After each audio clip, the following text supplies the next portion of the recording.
Okay, so this is what I got.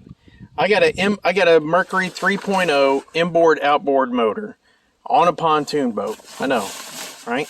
All off of this, I have the Mercruiser Alpha 1. This is what I got. Really faded out.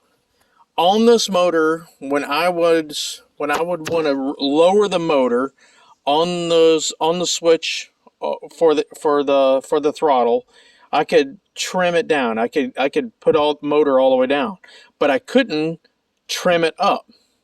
I had to use the trailer up button up top in order to get the motor up and down.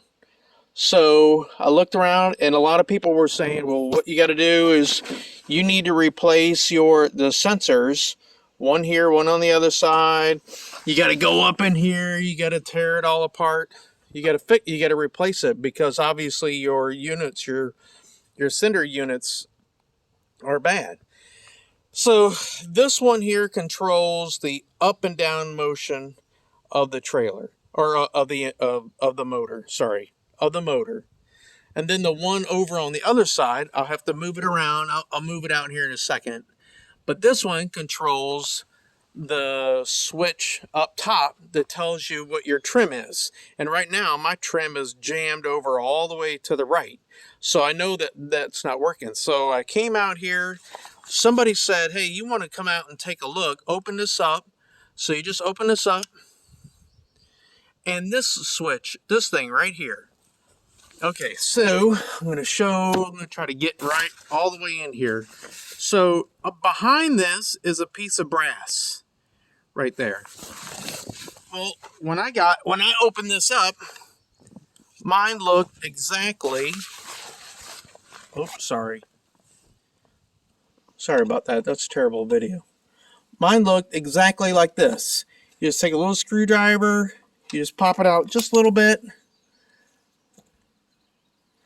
It's much easier with two hands. You just pull it right out. So it's got these little teeth on it, its feet, and it seeds right in here.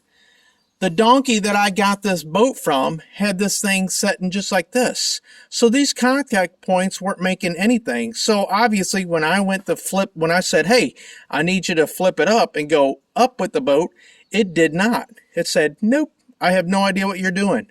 So what I ended up having to do was I put it back in here, and I put it to where the points touch this, and voila. Now my whole the trim sender unit works like a champ. So now I'll put this back in. I'll put the 4 screws back in, and it works great. Now then, on the other side, so if I come back, see if I can go back over here. Ugh. Now then, this one over here, the problem is when you take this off, there is like a little plastic hockey puck looking thing. It's probably as thin as a potato chip and as big around as this area right here. Maybe $50, right in here. When I opened this up and pulled this out, that little potato chip looking thing sits right on the inside of this. Totally shredded. It must have been busted into 15 pieces. So now then, what I know is that the switch isn't, or the trim gauge isn't working, because that wafer thing was busted.